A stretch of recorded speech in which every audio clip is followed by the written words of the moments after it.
Every woman wants it. Every man needs it.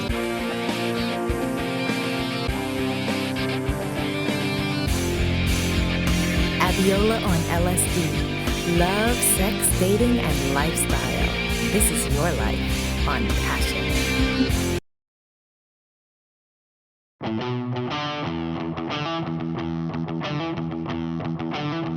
Abiola Abrams. There you are, honey. Hi. Hi. This woman, I spoke to on the radio.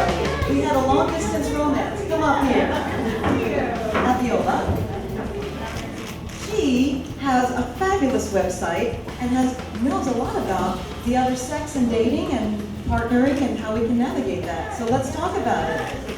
I am obsessed with LSD. I call it love, sex, and dating. Is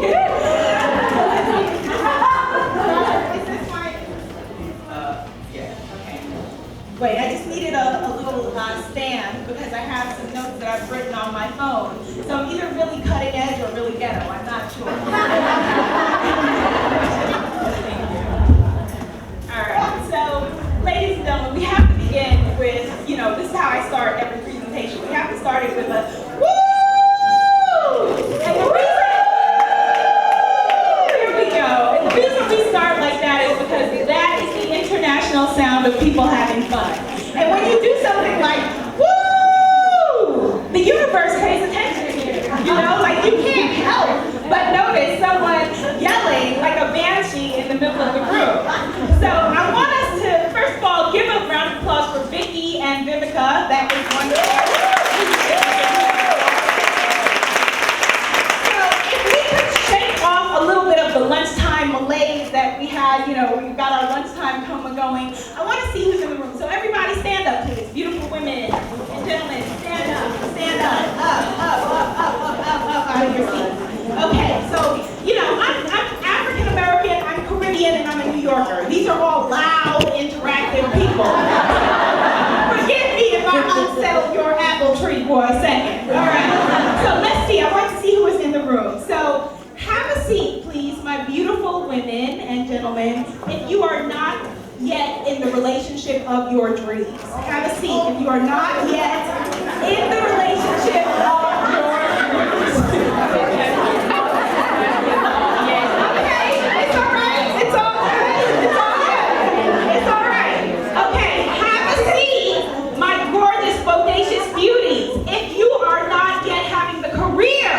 Your dreams. Okay, all right?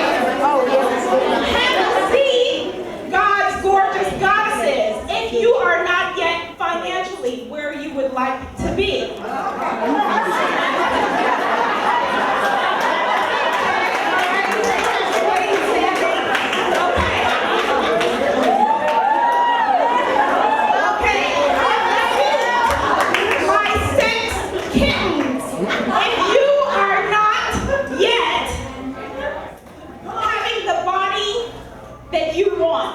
If there is something wrong physically or health-wise with you. All right, we still have some ladies standing. This is wonderful. All right, have a seat.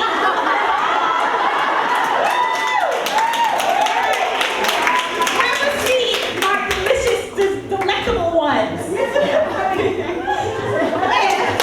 You have made an excuse within the past 60 days as to why you are not yet where you would like to be.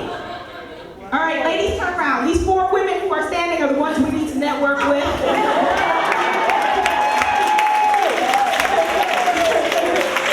right, have a seat, my queen. And I bow to you. Okay, now the reason I began that way, so that we could all see who's in the room, is that today I wanted to talk to you about living and loving fearlessly. About loving fearlessly and living fearlessly. Now you might be thinking, we're at the New York City Women's Empowerment Summit, right? So what does love got to do with it, Abiola? What you talking about love at the Empowerment Summit? I came here to get me some career advice. I came here to get my career on. What does love have to do with it? So the reason I'm talking about loving fearlessly is that because loving fearlessly is that there's no way that we can love fearlessly without living fearlessly. Because how we do anything is how we do everything. And if you are approaching life in a puny way, in a small way, playing small, then there's no way that big, bodacious, loud, sexy, fun love can enter your life, right? So this is what I wanted to talk to you about, and this is really important. Love is no small thing. This is no small feat. To introduce myself, I'm Abiola Abrams, and I'm an author and a TV personality, a radio and web personality, and I'm obsessed with the power of love, okay? Now, so many of us super women, we think, okay, I've got everything else all figured out. Where's the love?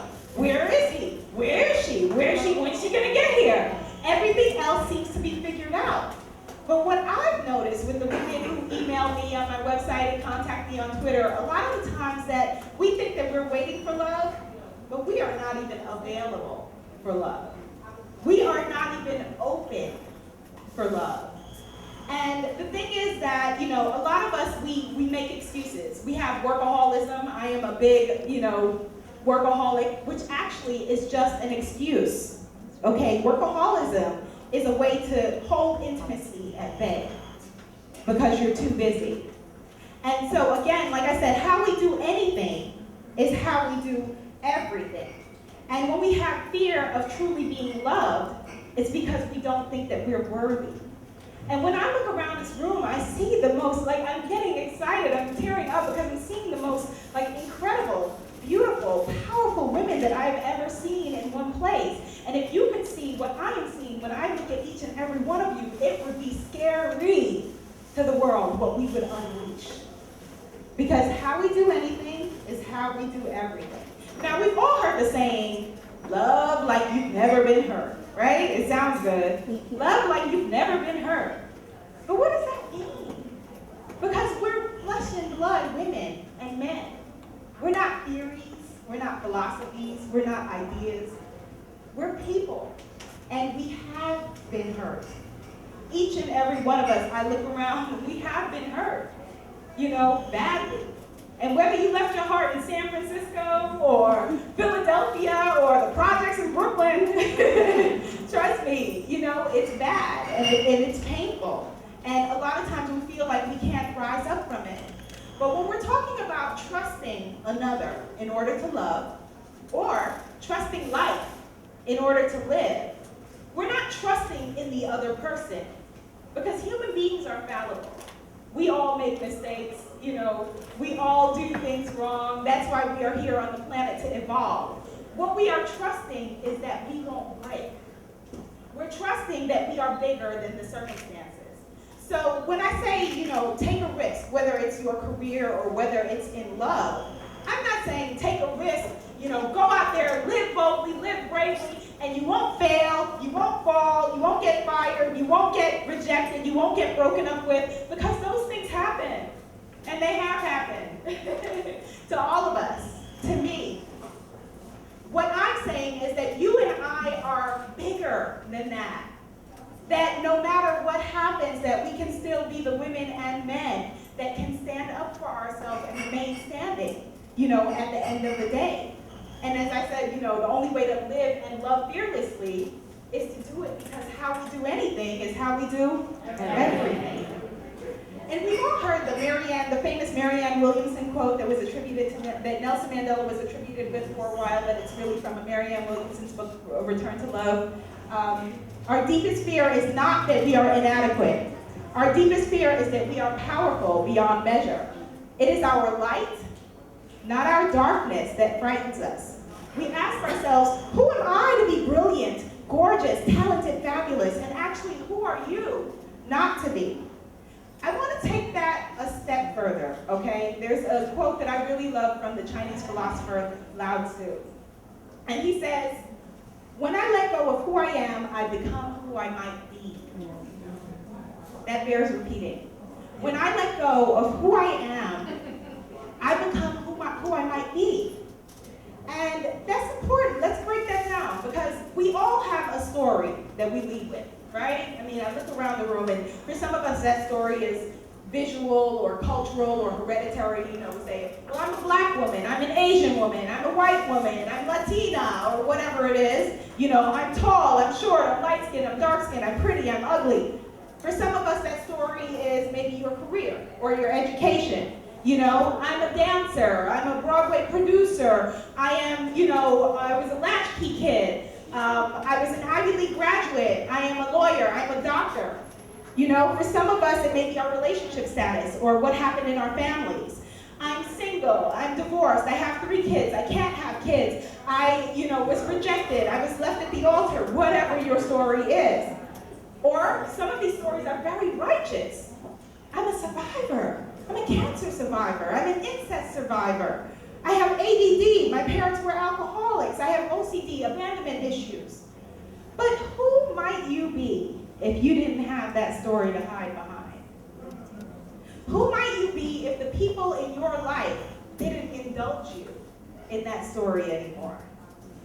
Who might you be, as righteous as that story is, and I'm not invalidating anyone's experience in any way. When I say, you know, these puny stories, I mean in terms of the grand scale of what the possibilities are for us. Who might you be if you didn't tell these stories to yourself anymore? If you didn't wake up and approach life with these presuppositions, with these excuses, with these, you know, this face, or whatever it is? How might life greet you? What if we could respond, so what, to all of the reasons why we can't do it? You know, let's try that. Just repeat, so what? So what? Do it again from the gut. So what? If, you know, whatever the things are that life throws at you. So if I say, you know, what do you know? You're too young. So what? You gotta give it more than that. This is New York City. I mean, come on now. You're too old. You wanna do what? So what? Oh, you don't have enough money to do that. So what? Oh, my dear, but you're the wrong color. So what? Yeah, like, look how that feels. You're not enough. You're just not enough. So what? Yes. Because the thing is that we don't dream too big. Like, people will tell you that, oh, that's just, you know, that's just too much. Maybe you should scale back. What's your plan B? What are you going to do? Your plan C, your plan B, your plan F, your plan G. It's not that we dream, you know, too big. Most often, we dream too small. And it's not that in matters of love that we are too picky. To be honest with you, with the women that I speak with, we are not picky enough. Not nearly enough. So don't let people tell you otherwise and get it twisted, okay? And when I say take a risk, I'm talking about take a risk, take a chance, whether it's in love or life, because when we approach life with open arms, with a woo, life responds in kind. When you go to life and you say, I suck, life says, yeah, you do suck. And I'm gonna send in some people and circumstances to verify that for you. And to remind you exactly how much you do suck. So all of those hereditary or cultural things, or the baggage, or, you know, black women are so angry, Jewish women are so possessive, Italian women are so this, and whatever, let that go. That has nothing to do with you and I, nothing to do with the magic that we are going to make, nothing to do with the ways that we are going to change the world. Seriously, just let it go, leave it there. And when people bring it to you, say, so what? Because it has nothing to do with you, nothing. The thing that I really want you to take away from this, you know, like I said, I write about love, sex, dating, passion. I'm obsessed with it. But you are the ones you've been waiting for. There's no Superman swooping down to save you. I wish he was. I would be there. I'd be like, Superman! He's not coming. The prince is not coming. I watched the wedding. I was there in Times Square reporting for the BBC. He's not coming. And the thing is that I can tell you, you know, Valerie's the divorce lawyer, but Valerie go, hey, Valerie, I can tell you that even when the prince does come, sometimes he turns back into a frog.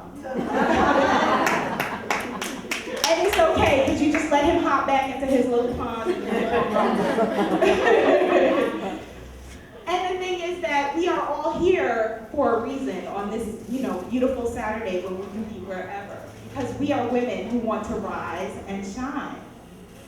And when I see you, when I run into you, I'm going to remind you of that because you came here for a reason. It was not just to think about these things for 5 minutes and move on with your lives.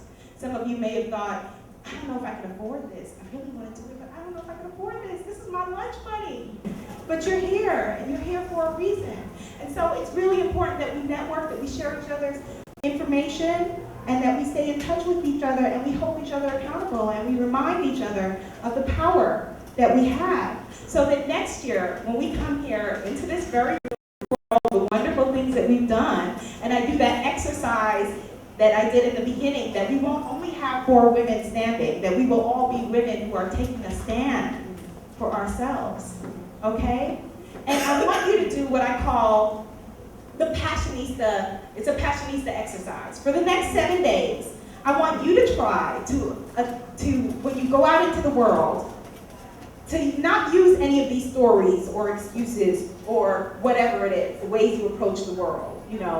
My dad had money, my dad had no money, my parents separated, my mother left me, whatever it is.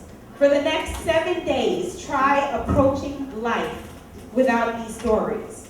And then contact me, get in touch. I'm at abiolatv.com or Twitter or Facebook or Google Plus, because we need another social network, at Abiola TV, and let me know how it works out. And you may fall, you may falter, and that's okay, because then you'll just say what? So what?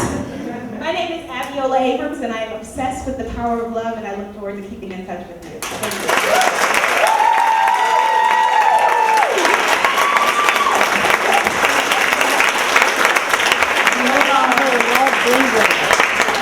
Love those nipples. What a gorgeous face, so beautiful. Thank you. That's very, very empowering. It bears repeating that we all have this baggage and that it truly weighs us down, and to let it go is so important. And along with you said, I brought this, I didn't know why. We all are looking, what is beautiful, what's sexy, when they bring out these beautiful, sexy women and we can't measure up, and everybody thinks, I don't know, whoever. So Helen Mirren, who is well over 60 or 60, has been voted one of the sexiest women in the world, really besting 25-year-old Megan Fox. Wow. So for Helen Mirren, she's not about your age, your height, your weight. It's not about that. It's how you feel. Thank you for that. So beautiful.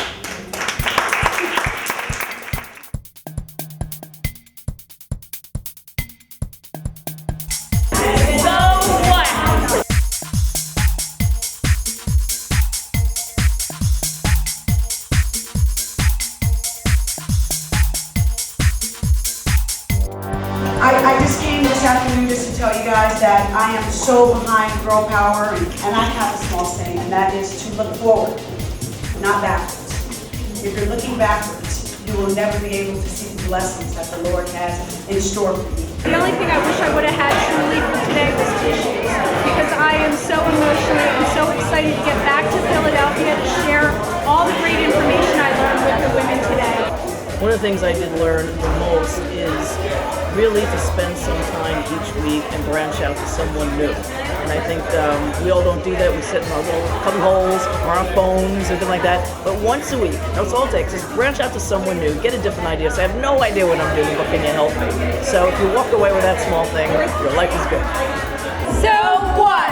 It was awesome, and I'm so happy to be a part of it. Know yourself, know your worth, and understand your place in the world, and just allow yourself to be free and blossom into the best life that you can possibly have. So that's what I really got out of it. I absolutely needed that message today, and I'm so glad that I came today. So what? I'm not a stick figure. So what? I don't look like half the girls, 3/4 of the girls in the magazine. So what? That doesn't prevent me from helping people